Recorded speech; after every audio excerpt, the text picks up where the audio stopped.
Merry meet, Annie here. It's Monday on Pagan Perspective. It is subs week, but this week our full-time hosts are helping out because we have one lonely sub who'll be contributing at some point this week, I'm sure.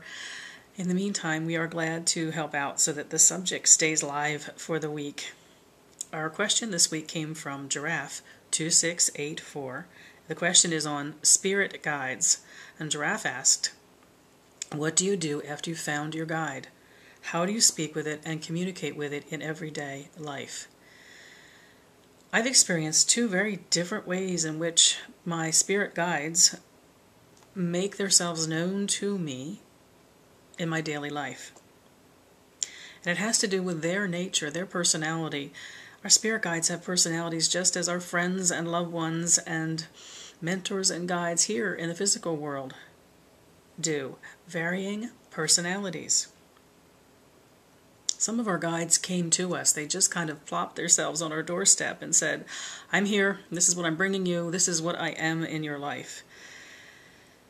That's the way they tend to then continue to be. They show up at unexpected times. And Giraffe's question is, how do you speak and communicate with it? Those kind of guides will just make themselves known when there's something they want to communicate to you. And you take quiet time to respond. You actually can speak to them verbally in the moment. I have a guide who, for some reason, used to like to always show up in my former workplace at the strangest times of day. And it was very difficult for me to take that quiet moment to then respond or react to what he brought to me. And it almost became, I used to call him my restroom guide, because I often had to step away from a busy day at work, out of my cubicle, or out of the way of the ringing phones, or out of meetings, and find the only quiet place in a large corporate environment, which was the restroom, to have a moment to have some kind of a communication or response to what that guide brought me. Interestingly, when I left that job, which was a bit of a soul burner of a job, that guide retired from my life. So I do believe I was being hounded a bit in the workplace because that guide felt strongly that they were in my life for one purpose, and one purpose only, which was to guide me away from that experience. I wasn't as aware of it when it was happening, but later on I could look back on that and see there had been a purpose to that guide's presence in my life. So there is the personality of the kind of spirit guide that in your meditations or taking a walk or just at some unexpected moment in your life, they made their presence known to you. That's their personality. They are the forward ones. They come forward often unexpectedly, and even when you weren't thinking at that moment, you were looking for guidance. So how do you speak and communicate with it? Very often with those kinds of guides, it's a responsive thing. It's a listen and respond when they show up and make themselves known to you. Those kinds usually do want some kind of an acknowledgement.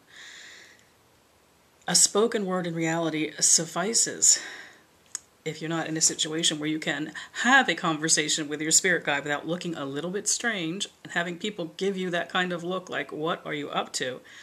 A quiet communication internally works just as well. Then we have the kind of spirit guide that we actually reached out to. We manifested a certain need when we meditated, when we prayed, when we took our quiet time to focus on what a spirit guide meant to us and to call one to us, to forge a relationship with one. We actually had a need. We had a sense of what we wanted from a spirit guide. That energy then manifests like to like, and a guide that fits that need will show up for us. As an example, it's not been all that many years ago that Parvati made herself known to me, unexpectedly.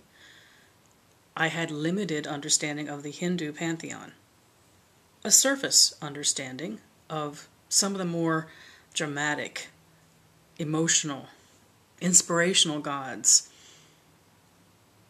like Ganesh or Kali. I really didn't know anything about Parvati. But in a time in my life at which I needed to be loved, I needed to feel that no matter what, there was a loving source, the eternal mother, the eternal sister, the eternal friend. It was manifesting that need. I needed to be held by the divine. And when visiting a Hindu temple, Parvati made herself very powerfully known to me And I do believe in response to the need that I put out, something I personally needed. That energy came out, the energy which could fulfill that responded, and Parvati joined my wonderfully supportive group of spirit guides. Those kinds of spirit guides are very often the kind, because we manifested them from our need. The way we communicate with them every day is whenever we wish to reach out to them, whenever we want to hold a quiet moment, a thought, a prayer or an offering, whenever we hold a thought of them, whenever we have a question, whenever we just feel like we want their companionship, we want to offer out to them, I could use your wisdom. They quietly join us. How do we speak and communicate with it every day? Those that are manifested and we understand even intentionally at the time or later when we realize we manifested them out of our need, they are the easiest I have found amongst my spirit guides to communicate with. Almost as if you are still, you think about your need, your wish, or just the beauty of those kind of spirit guides is, I just want your companionship. So I still and I think of you for a moment, and they will quietly enter your life at any moment. No matter where you are, you could call out to them by name, you could speak to them with your voice, you could be quieted and centered in meditation and think, I would like your presence, I would like your wisdom, I would like your love, I would like your inspiration, and they quietly join you and sit with you. Now, both of those kinds of spirit guides are equally powerful, and I certainly have experiences amongst those who support me in both those kinds of personalities. There are those who have not even knocked on the door, but have just showed up unannounced and said, I am here, and this is what I bring you. They're most definite.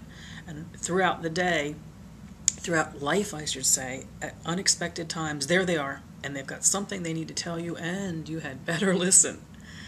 And then there are those that we intentionally studied and liked, realized they met certain needs, they inspired certain things in us.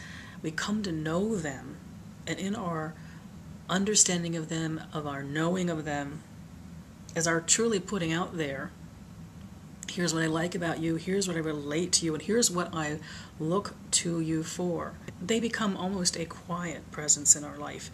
They're like always quietly next to us. So how you speak and communicate with spirit guides in everyday life, there are those that it is a matter of listening when they have something to say to you.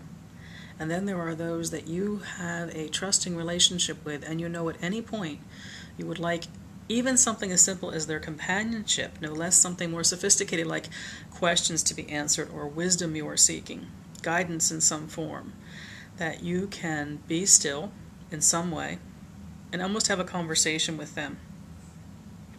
I shouldn't even say almost, it can feel as powerfully as a conversation, or it can be a moving thing, a feeling, or something inspirational, a thought that comes to your mind that you feel they have guided towards you.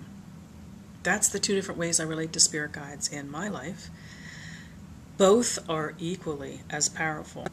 The sudden and unexpected voice, which our way of communication is truly to listen. And then there is the ally, the spirit guide that we have manifested in a very intentional way through our study, through our reaching out to want certain things in the way of their support and their wisdom, that are always there at any moment we wish to still ourselves. We each have our own ways of reaching out. Some of us are verbal, some of us use quiet times. Not only are our personalities unique and different, but the natures of each of our spirit guides will be very, very different.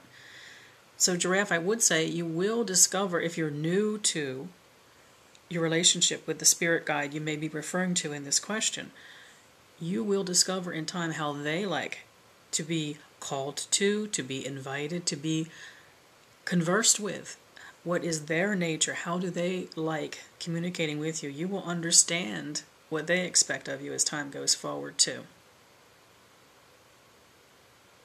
I wish you all mirth and reverence. Mary Part.